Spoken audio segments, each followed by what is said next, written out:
أعزائي المتابعين، أهلا بيكم. ها ها ها، شوف محمد بن عبد الله بيصلي إزاي. بصوا، إحنا هنتريق عليه ونستهزأ بيه أول ما نشوف. تمام تمام. بس طالما ما قربش من الآلهة بتاعتنا خلاص مش هنؤذيه. تمام تمام. أول 3 سنين من البعثة كانت الدعوة سرية. خلال ال3 سنين دول أهل قريش كانوا بيشوفوا النبي صلى الله عليه وسلم وهو بيصلي، فيفضلوا يتغمزوا ويضحكوا ويسخروا منه، لأنهم كانوا مفكرين إن النبي صلى الله عليه وسلم ماشي ورا نفس منهج ورقة بن نوفل وأمية بن أبي الصلت وقص بن سعد. ما كانوش يعرفوا إن رسالة الإسلام دي رسالة جديدة، فكان موقفهم الاستهزاء والسخرية. لكن محدش كان بيقدر يقرب للنبي صلى الله عليه وسلم. ليه؟ لأنه طالما هو في حاله ومش بيتكلم على الآلهة بتاعتهم ولا بيدعو الناس إنهم يعبدوا إله غير الأصنام، فخلاص هو حر ومحدش هيجي جنبه. فضل النبي صلى الله عليه وسلم مستمر في الدعوة السرية. كل واحد دخل الإسلام كان برضه بيدعو الناس القريبة منه، وطبعا لازم يكون واثق فيه. فأسلم على أيدي كل واحد جماعة من الصحابة، ودول اللي ربنا عز وجل قال إنهم من الأوائل السابقين الأولين. والسابقون الأولون من المهاجرين والأنصار والذين اتبعوهم بإحسان رضي الله عنهم ورضوا عنه. التوبة. الدايرة كبرت، ما بقوش واحد ولا اتنين اللي دخلوا الإسلام. فكده النبي محتاج مكان يعلم فيه المسلمين الإسلام، بس برضه ما ينفعش يجهر بالدعوة.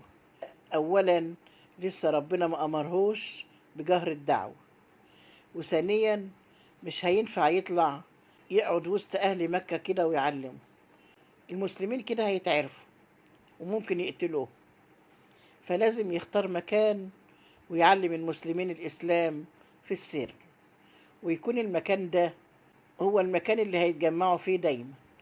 طبعا النبي صلى الله عليه وسلم كان حكيم جدا وذكي، فاختار بيت أنسب واحد ينفع إنه يعلم فيه المسلمين من غير ما أهل مكة يشكوا فيه أبدا. مين بقى؟ الأرقم. الأرقم هو أبي الأرقم اللي أسلم على يد سيدنا أبو بكر الصديق. طب اشمعنى الأرقم اللي النبي اختاره؟ عشان كذا سبب. أولا الأرقم كان عنده 13 سنة، يعني صغير جدا. ما هو أصل مين ده اللي يفكر إن النبي صلى الله عليه وسلم وأصحابه مجتمعين في بيت طفل؟ ثانيا إن بيت الأرقم كان بعيد عن مكة، فمحدش هياخد باله من اللي داخل وخارج. ثالثا الأرقم كان من قبيلة بني مخزوم، والقبيلة دي كانت منافسة مع بني هاشم اللي هي قبيلة النبي صلى الله عليه وسلم. فمستحيل يخطر على بالهم إن محمد بن عبد الله يكون في بيت واحد من بني مخزوم. طيب، طب ليه الدعوة ما كانتش في بيت النبي صلى الله عليه وسلم نفسه؟ ما ينفعش طبعا. ده مجرد ما أهل مكة يعرفوا إنه النبي وكمان بيدعو في بيته، فهيكون سهل جدا عليهم إنهم يقتلوه. طب وليه النبي صلى الله عليه وسلم ما اختارش صاحبه مثلا أبو بكر الصديق؟ لأن هيكون مشكوك فيه وهيتوقعوا بسرعة إن الدعوة تكون في بيته، ما هو صاحبه بقى. فكان دار الأرقم هو مدرسة النبوة الأولى. النبي صلى الله عليه وسلم اتبع منهج فريد جدا في بناء الصحابة اللي هيكونوا بعد كده حاملين دعوة الإسلام. فكان لازم الأول يصحح لهم المفاهيم الخاطئة اللي عندهم. عمل إيه؟ صحح لهم التصورات الخاطئة عن ربنا عز وجل وعن الكون وعن وظيفة كل واحد ربنا خلقه. النبي صلى الله عليه وسلم كان بيربي الصحابة على معرفة ربهم ومعبودهم الحق. كان بيربيهم على معرفة أسمائه وصفاته، وعلى معرفة إيه هو حق الله عز وجل عليه. كمان بيربيهم على إنهم يؤمنوا إن في حساب وفي جزاء وفي اليوم الآخر وفي جنة ونار وفي ملائكة والأنبياء والكتب. لازم يؤمنوا بكل ده. كان بيربيهم وبيرسخ في عقولهم التوحيد. النبي صلى الله عليه وسلم كان بيربوهم على الفهم الصحيح بالقضاء والقدر وأثره في القلب والنفس وحياة الأمة كلها بعد كده. ربهم على تعظيم أوامر ربنا عز وجل، وإنهم يستجيبوا لأوامر ربنا فورا. فكان بيربهم ويعرفهم إن الأصل في الإنسان هو التوحيد والفطرة. ربهم على تزكية أخلاقهم وتأديب نفوسهم وتطهير قلوبهم. فكان تلاميذ مدرسة النبوة الأولى في دار الأرقم هو أعظم رجال الإسلام وبناء الأمة وحمايتها وصفوة المسلمين وخلاصة المؤمنين. صلوا على رسول الله. الدنيا مش بتقف على موت حد. في ناس لما بيموت حد قريب منها تقعد تقول والعياذ بالله: ليه يا رب اديتهولي من الأول لما انت هتاخده مني تاني؟ ليه يا رب تعلقني بيه من البداية؟ ليه يا رب يموت دلوقتي؟ كنت سيبه معايا شوية. وده اسمه اعتراض وعدم رضا على قضاء الله. النبي صلى الله عليه وسلم كان من أبناء القاسم، والقاسم مات وهو صغير، وبعدها ربنا رزق سيدنا محمد صلى الله عليه وسلم بزينب ورقية وأم كلثوم وفاطمة. لما مات القاسم ما تبقاش غير البنات. يقال إن النبي صلى الله عليه وسلم ربنا رزقه في السنة الأولى من البعثة في الدعوة السرية بولد وسماه عبد الله. وفي علماء قالوا إنه اتولد قبل البعثة، وعلماء قالوا اتولد بعد البعثة. النبي صلى الله عليه وسلم فرح قوي إنه رزق بولد تاني من السيدة خديجة. ومرت الأيام ومات عبد الله، مات وهو صغير. النبي صلى الله عليه وسلم لم يعترض على قضاء الله ورضي يكمل حياته في الدعوة إلى الله. ودي رسالة لنا من ربنا بيقول لنا إن النبي صلى الله عليه وسلم بشر زينا، وأولاده الصبيان بيموتوا هم صغيرين. كان بيزعل ويحزن زينا، لكن ما كانش بيوقف حياته. كان بيقوم ويكمل دعوته إلى الله. يعني الحياة بتمشي، مش نهاية الكون. من حق الإنسان يحزن، لكن ما يخليش الحزن ده يوقف حياته. فضل النبي صلى الله عليه وسلم يدعو الناس إلى الله في السر 3 سنين، لحد ما جاله تاني سيدنا جبريل عليه السلام وبلغه بأمر الجهر بالدعوة. قال له لازم تعرف كل الناس إنك النبي، لازم الكل يعرف. وطبعا بداية الجهر بالدعوة لازم برضو تبتدي بالأهل والأقربين. ليه؟ لأن لو آمن الأهل هيكونوا سند له ويحموه من أي مخاطر ممكن يتعرض لها. وأنذر عشيرتك الأقربين.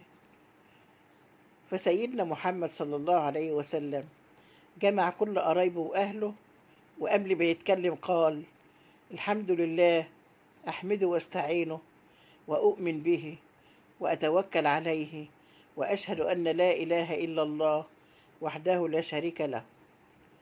قرايبه طبعا قاعدين في ذهول متنحين من الكلام. فالنبي صلى الله عليه وسلم كمل كلامه وقال: إن الرائد لا يكذب أهله، والله الذي لا إله إلا هو إني رسول الله إليكم خاصة وإلى الناس عامة. والله لتموتن كما تنامون وتبعثن كما تستيقظون ولتحاسبن بما تعملون، وإنها الجنة أبدا أو النار أبدا. يعني انتوا قرايبي وأهلي، وعارفين إن عمري ما قلت غير الصدق، إن ربنا اختارني أن أكون النبي اللي هيعلمكم ويعلم كل الناس، وإن ربنا وحده هو اللي خلقني، وما ينفعش حد تاني غير ربنا، واللي هيعمل خير ويطيع ربنا ويسمع كلامه هيدخل الجنة، واللي هيعبد أي حاجة تانية هيدخل النار، وهتموتوا وهتبعثوا وهتتحاسبوا على أعمالكم، وعلى حسب أعمالكم يا إما جنة أبدا أو نار أبدا. فأهله سكتوا وقعدوا يفكروا في كلامه، إلا واحد من أهل سيدنا محمد، عمه أبو لهب. أبو لهب قال للنبي صلى الله عليه وسلم: أنا بقول لك قصاد أعمامك وأولاد أعمامك، سيبك من الكلام اللي انت بتقوله ده، احنا مش هنقدر نواجه الناس، محدش يسمع كلامه ولا يساعده، ولو حمتوه أو ساعدتوه الناس كلها هتحاربكم وهتموتكم. فالنبي صلى الله عليه وسلم سكت وما ردش. عمه التاني أبو طالب اللي كان مربي النبي صلى الله عليه وسلم وبيحبه، قال لأبو لهب: لا، أنا هقف مع محمد وهساعده، ومش هخلي أي حد يأذيه أو يضايقه، وهدافع عنه طول ما أنا عايش. بس للأسف أبو طالب رغم أنه عرف أن محمد بقى نبي الله، وعارف أنه صادق، لكن برضه لم يؤمن به. ليه؟ لأنه ما يقدرش يسيب دين أباه. سيدنا محمد صلى الله عليه وسلم كده قال لأهله كلهم، بس لسه ما قالش لأهل مكة. ففي يوم من الأيام خرج رسول الله صلى الله عليه وسلم من بيته وراح عند جبل الصفا وطلع عليه ونادى على الناس بأعلى صوت: يا بني فهر، يا بني عدي، يا بني هاشم. فالناس كلها اللي في مكة اتجمعوا حوالين الجبل. أول ما الناس اتجمعت قال لهم: لو قلت لكم إن فيه جيش خلف الوادي ده جاي يهجم عليكم، هل هتصدقوني؟ قالوا: طبعا انت عايش طول عمرك معانا، احنا ما نعرفش عنك إلا الصدق وعمرك ما كذبت. فقال لهم: ربنا اختارني أكون الرسول عشان أقول لكل الناس إنهم يعبدوا ربنا وحده بس، واللي هيعبد ربنا هيدخل الجنة، واللي هيعبد الأصنام اللي مش بتسمع ولا بتتكلم ولا بتفهم، أو هيعبد أي حاجة تانية هيدخل النار. الناس فضلوا يفكروا في كلام النبي صلى الله عليه وسلم إلا واحد بس. يا ترى هو مين؟ يتبع إن شاء الله بفيديو آخر، مع خالص أمنياتي لكم بكل توفيق وسعادة. إلى اللقاء.